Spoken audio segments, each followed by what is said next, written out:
What's up, guys? It is day 26, and today I only want to talk about my therapy appointment that I had. So today I went in for a therapy appointment with a new therapist, and I told you guys in a video I posted about a month ago. I think the video is titled something like feeling unable to help myself or something like that. I did mention in that video that I reached out because I felt like I was at such a rock bottom. I needed to go to therapy. So I tried going to see this one guy, and it just, the vibe was off. I could tell it. It just felt like he didn't know what he was doing, to be honest with you.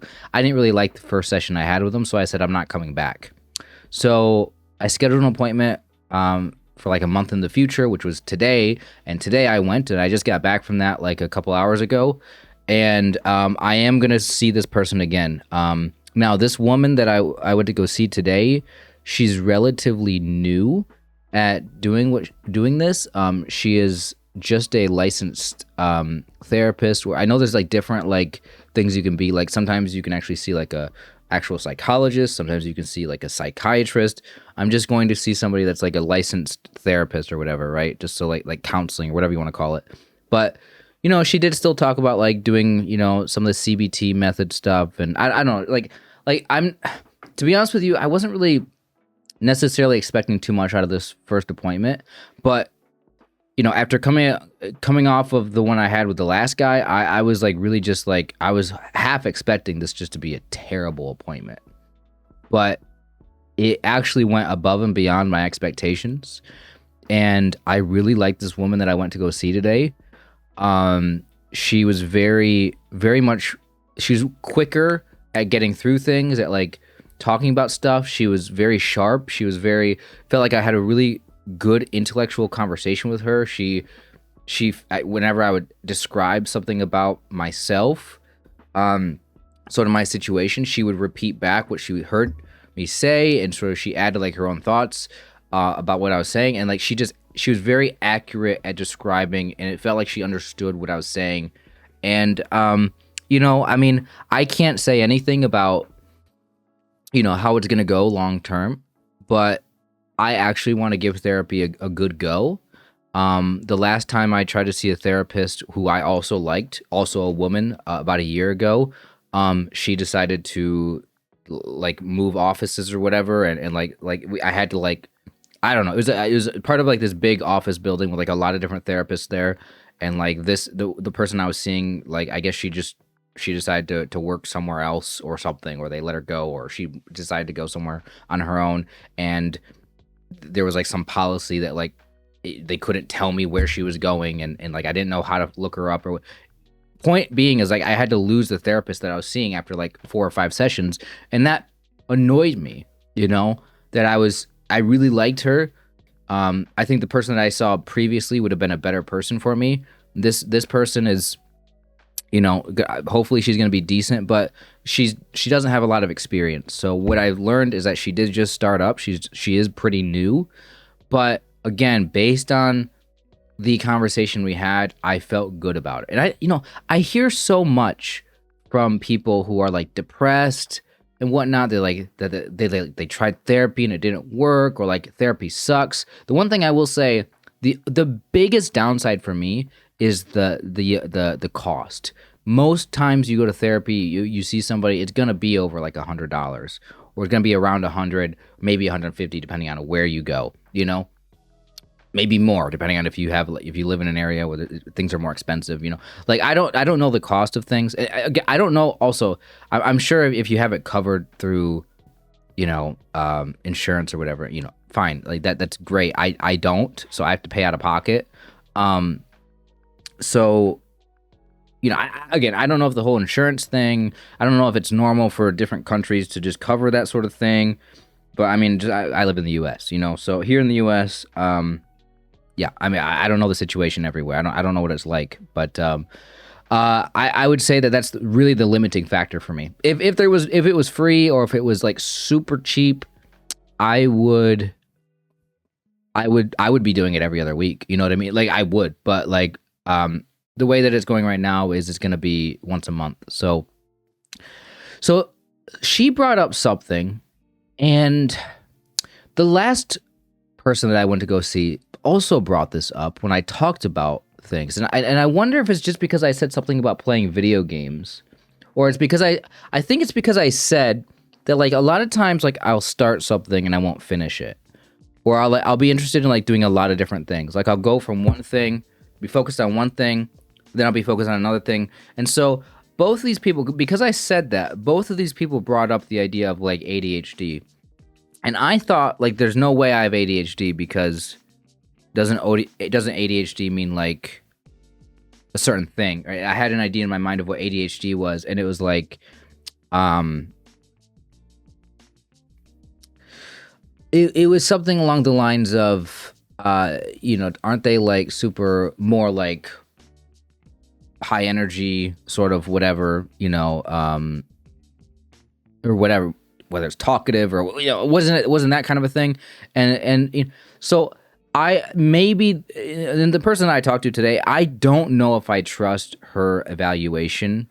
And again, she didn't really do an evaluation on me. She just suggested maybe it's ADHD. We briefly talked about it, but her bringing it up made me question it. I'm like, oh, is there a type of ADHD which is more that like a person who's introverted or depressed or anxious or whatever? Is there a type of ADHD that like would make sense as far as the reason why like I can get really focused on something for a while, but like I won't stay, like I'll do a whole bunch of different things, or maybe it has something to do with me needing to always be like watching like a video or like watching YouTube videos or like playing video games or something.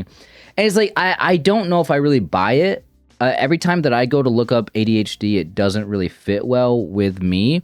I think that it probably makes more sense to say that I'm just somebody that has depression and anxiety. But then it's like, but then they say that like depression and anxiety are like people with like this certain form of ADHD are like more likely to be depressed and anxious. But like I mean maybe I will say it's very intriguing to me to have this brought up to me, because there might be some significance to the idea of, yeah, why can't I start something and finish it? Or like, why do I feel like my attention is always like, I need to play video games to escape things, or I always need to be, watching a video or something and also I'm wondering if maybe I've changed over the years. I don't really know, but like, okay, there's something to explore there. But the last time, when I went to therapy a year ago, she brought up the same question, and we did one of these little questionnaire things, and she asked me all these ADHD questions, and some of it was like, do you feel restless? Do you feel like you bounce on your legs and stuff? And like all that stuff was just no, you know what I mean?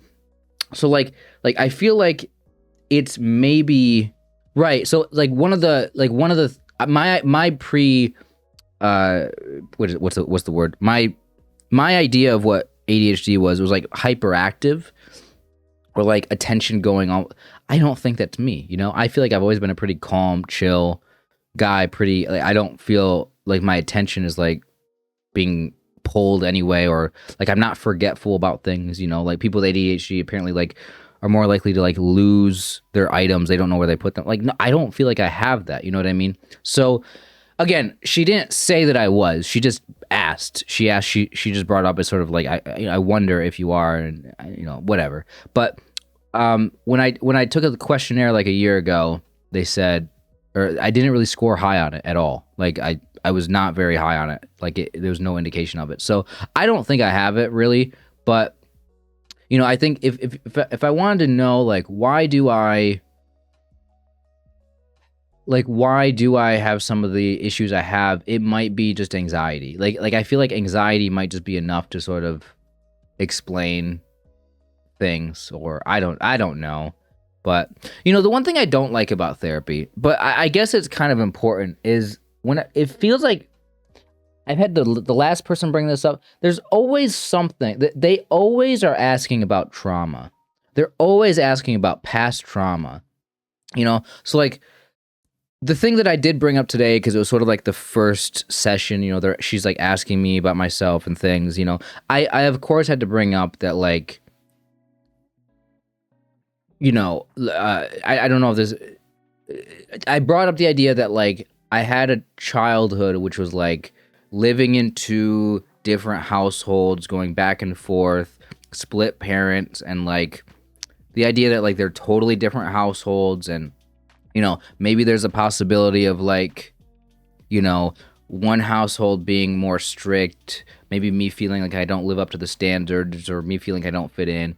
Then there's the other idea of like, the other household having like no discipline. I could just get away with anything, like, I don't know, like, I feel like we talked about that briefly.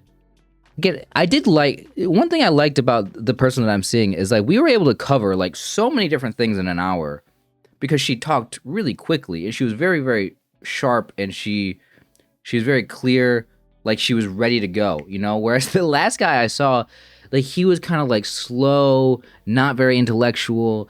He was just kind of taking his time. We like barely got through anything, and I felt like it did not fit right, So anyway, I'm happy with where this is. For all of you guys that like say you don't think therapy is for you, I do think that there's so much value in therapy. In like, because she's asking all these interesting questions to get me thinking about myself, why I feel the way I feel. And like one of the things she asked me, and this is one of the reasons why I think that she's going to be a good fit for me, is she literally asked me, she says, like, what area do you feel like you need the most help with, like in terms of like going to therapy? And one of the things that I said was accountability. Like I feel like I find myself slipping back. Like I can be very, very good for a while. Like right now, guys, you guys have seen in this 30-day challenge for the past month, I've been fantastic. I had my 1 day or 2 days that are bad, whatever. But like I've been pretty good. I am not going through a depression right now. I was like a month ago. And I think you could say that at the beginning of this 30-day challenge was the turning point for me, where for like the year and a half prior here to December, when I started this 30-day challenge, you could say that period was a rough and overall bad time for a whole year and a half. Maybe I wasn't depressed 24/7 in that period. I had my good moments, whatever. But like, what I want is to not have the bad days that are bad. And I feel like I'm at the beginning of a period of time where I'm just not going to be depressed for a while. And I'm very happy about that. And I'm hoping that going to therapy is going to keep me locked in and focused on taking care of myself, and give me some sense of direction, or give me some sense of like asking myself the right questions. But like I do think that accountability is necessary for me. Like that's why I started posting these videos, right? That's why that's why a part of this challenge I'm doing, that's why I'm giving you guys these daily updates. This is why I'm recording this video right now. That's why I recorded the ones that I've been recording every day for the past 23, 24 days. It's because by recording a video and by talking to my camera, but I know you guys are watching, so I'm talking to you, right? By talking to the camera here, giving an update, knowing that you guys are listening, this is a way for me to sort of stay accountable, to keep myself on the path of asking these questions about my feelings, and taking note of like my mental well-being, and also asking myself sort of, what could I be doing, and it's crazy that I know all the things that like I should be doing for the most part, but I like having another person who's kind of trained to do this. I like that there's another person who,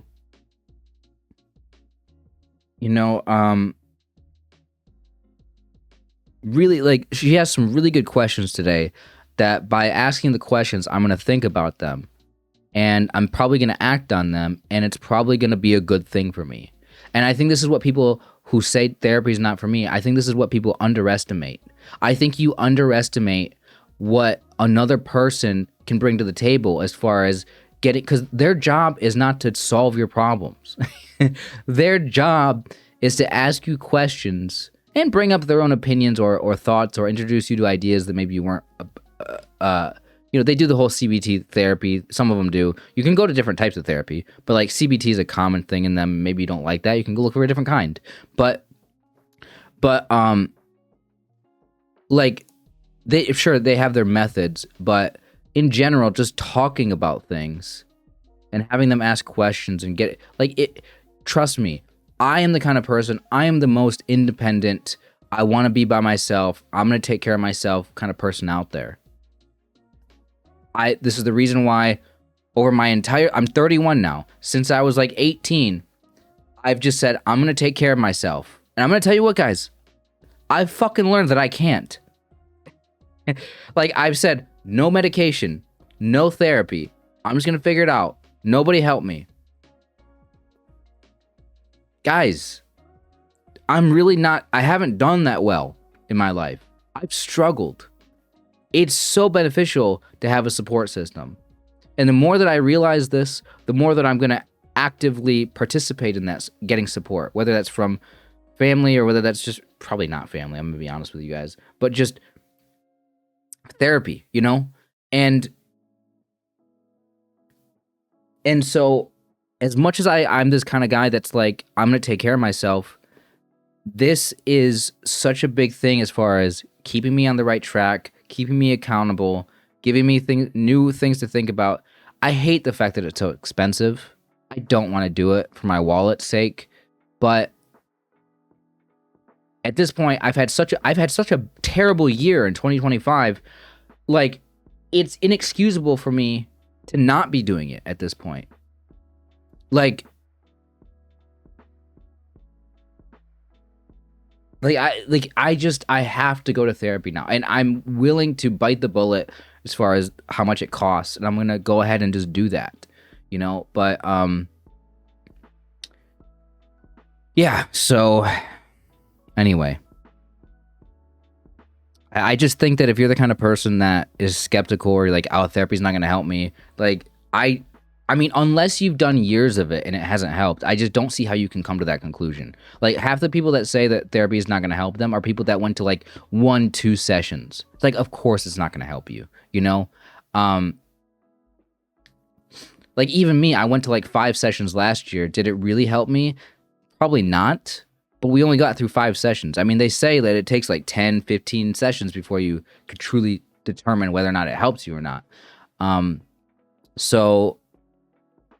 And again, a lot of times for people who are really, really bad, they want you to go in, you know, every couple of weeks instead of monthly, you know. I would love to go in every couple of weeks if I could afford it, but I can't, so I'm doing it monthly.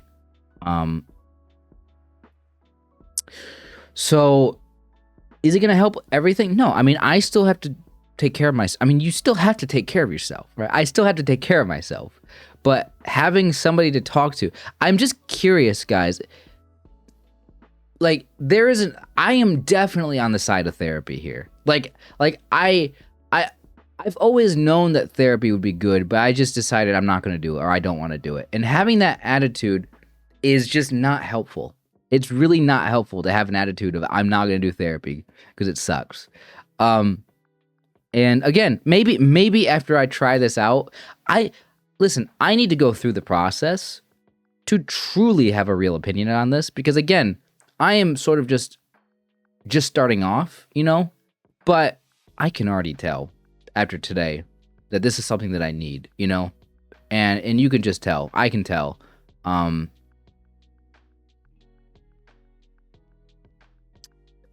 you know, maybe it's just, I like having somebody smart to bounce ideas off of, to talk about feelings and stuff. Like, I don't know, but I need it, and I'm doing it. And it's good. So anyway, there's the update for today. Going to therapy. I'm glad. I'm very glad. And you know, I guess that's it. That's my update for today. As far as this 30-day challenge to feel better, I really, really wanted to include the fact that I was in fact trying to go to therapy. I wanted to make sure that I did therapy in this 30-day period at least once, to have one appointment, because I wanted to talk about it, like, just to show you guys that I am trying a variety of things. I started working out, I started meditating, trying to be careful about what I do. Just, you know, I really just focused on like a couple areas here, but therapy is also one of those things. And I'm definitely open to figuring out, the next time I do this for another 30-day challenge, which is probably going to be in May, because it's Mental Health Month. I'm definitely curious of what other things that I could try that would be new to me that aren't just simple things like exercising and meditation and stuff. Like, is there any crazy thing out there that's like that I think would make me feel better? I don't know, but guys, that's it for this update. I'll see you guys in the next one.